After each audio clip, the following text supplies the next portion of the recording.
What if Canada, the peaceful and vast land of maple trees and snowy mountains, suddenly became the 51st state of the United States? At first, it seems like an impossible idea.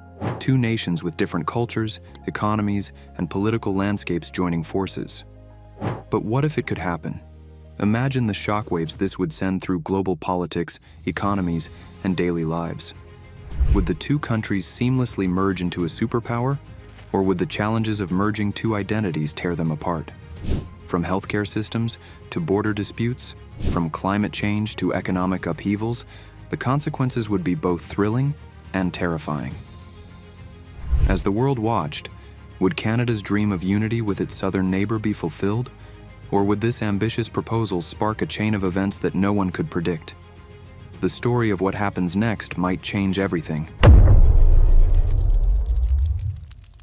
The idea of Canada and the United States uniting into one country is exciting to imagine. Together, they would create a superpower with incredible economic strength. Their combined GDP would reach about $28 trillion, making up nearly 30% of the world's economy.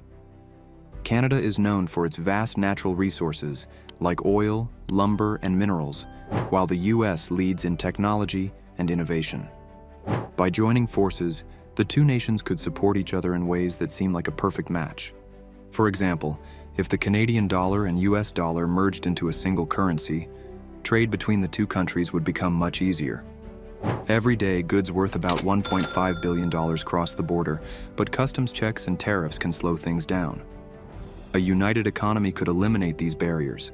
Canada's resource-rich provinces, like Alberta with its oil sands or British Columbia with its forests, could benefit from increased investment.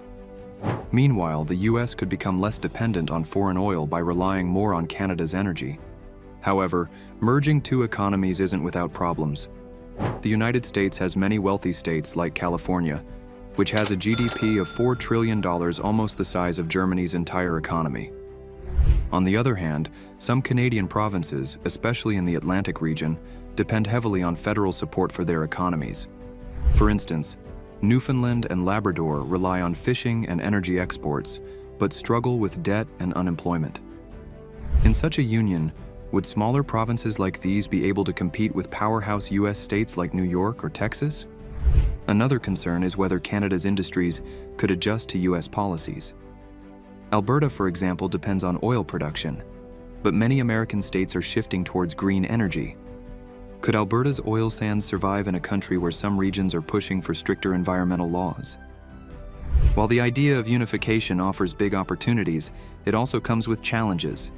Canada and the US would need to address differences in wealth, industries, and policies to make such a merger work. For Canadians, politics has long been about collaboration. Their parliamentary system encourages compromise, with the Prime Minister being accountable to elected members of Parliament.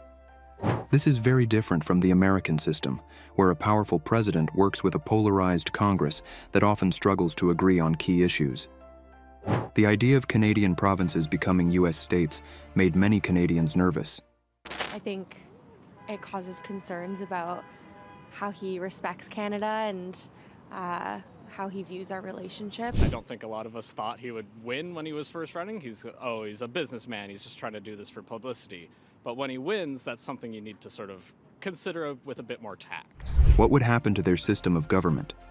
In the US, each state gets 2 senators, no matter its size. Quebec, with its unique French culture and 8.7 million people, would have the same Senate representation as smaller states like Alaska, which has less than 1 million people. To many, the idea of being governed by leaders in Washington, D.C. seemed strange and unsettling. Healthcare was another major concern. Canada's universal healthcare system is a point of national pride. It provides medical care to all Canadians, no matter how much money they have. In the US, however, healthcare is mostly privatized. Over 27.5 million Americans have no health insurance at all, and many face huge medical bills. Canadians worried that becoming part of the US would mean losing their free healthcare. In Toronto, protesters held signs reading, "We won't trade our healthcare for big pharma profits," expressing fears shared by millions. Meanwhile, Americans had their own concerns. Canada's population of 39 million is smaller than California's, but if Canadian provinces became states, they would likely lean toward progressive policies. This could shift the balance of power in the U.S. Congress. For example, progressive Canadian values like stricter gun laws and action on climate change might influence American laws. Conservatives in the U.S. feared that Canada's addition could create a blue wave, giving Democrats more power in Congress.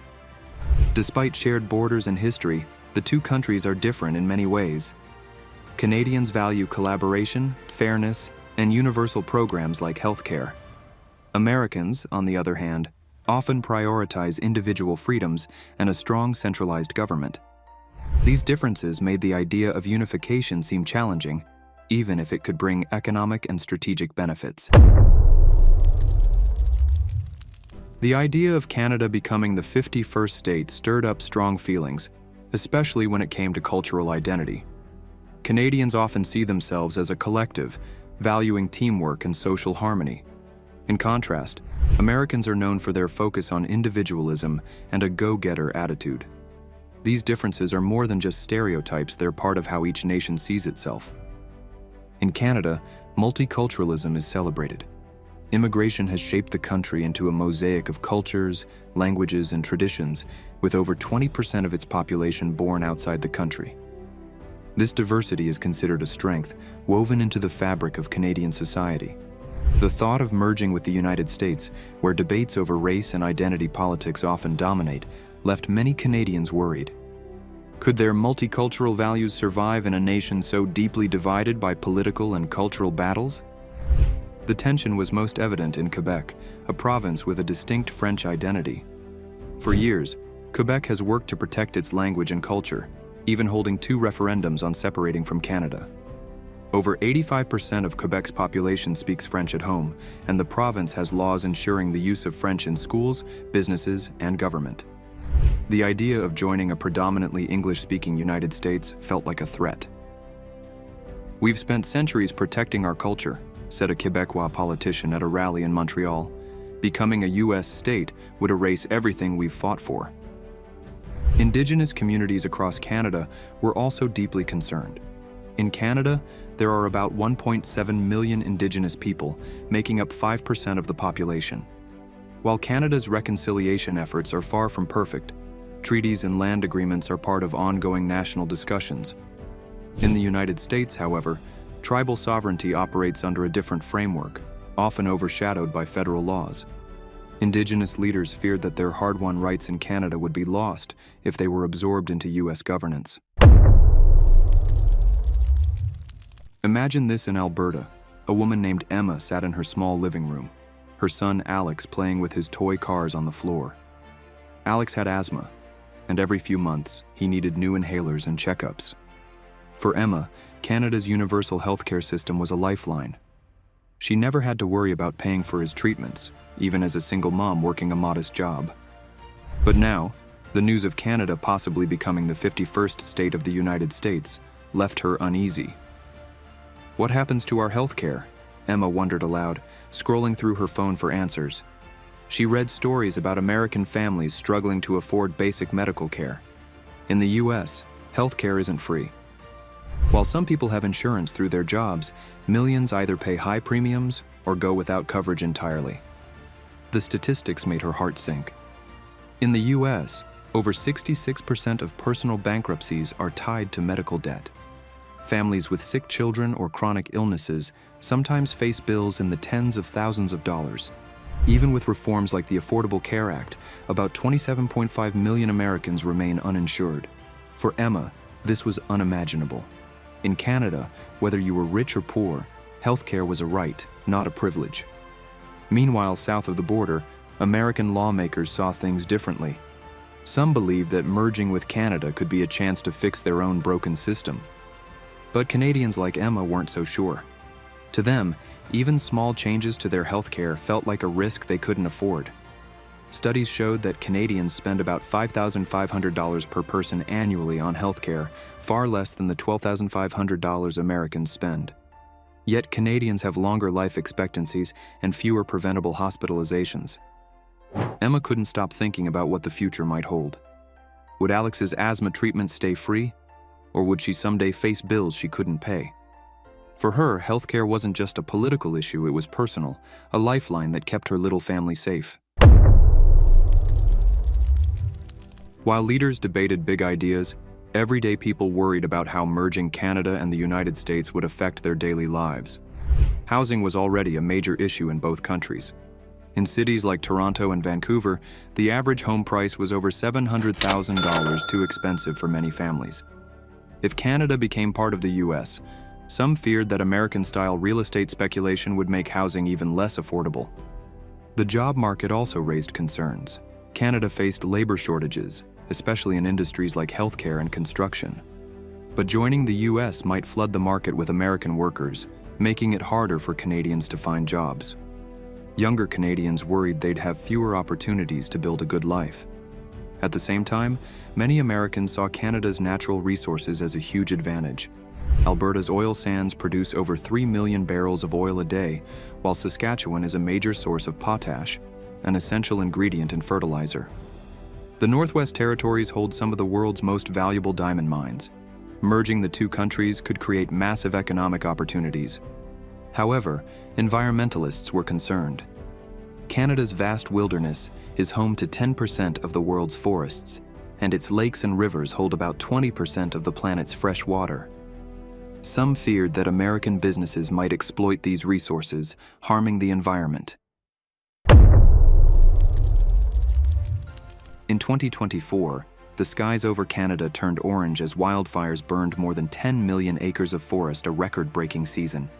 Meanwhile, in the US, powerful hurricanes battered the Gulf Coast, leaving thousands homeless and causing billions in damages. These disasters reminded both nations of a shared enemy: climate change.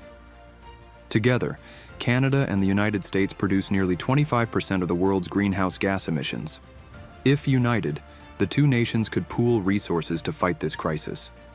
Canada's focus on renewable energy, like hydroelectricity and wind power, could complement America's advancements in technology and innovation. Imagine the possibilities: shared electric grids, joint investments in green energy, and coordinated responses to disasters. But not everyone saw this as a smooth path. Canada has stricter climate policies, aiming to reach net zero emissions by 2050. On the other hand, several US states, like Texas and Wyoming, depend on fossil fuels for jobs and revenue. Alberta, Canada's oil-rich province, worried that new US regulations might hurt its economy. Environmentalists feared the opposite, that Canada's progressive climate goals could be watered down by the US, where political disagreements often stall action. The two countries had always been bound by shared values like democracy, freedom, and the pursuit of prosperity. Yet beneath the surface, stark differences in political ideology, healthcare systems, and environmental policies threatened to undermine any potential unity. While some argued that combining resources could tackle global challenges like climate change, others feared the chaos of merging two distinct political and economic systems. For now, the border between Canada and the United States remains intact. It is a line drawn on a map, yet hardly a barrier in spirit. The nations continue to collaborate on shared challenges: trade, defense, climate change, while preserving their differences. The dream of a unified North America lingers as a thought experiment and a tantalizing question. Could a union truly work? Or would it lead to chaos as each nation fought to preserve what made them unique? For now, the border stands, but the dream of unity continues to linger, a question for the future that may never be answered.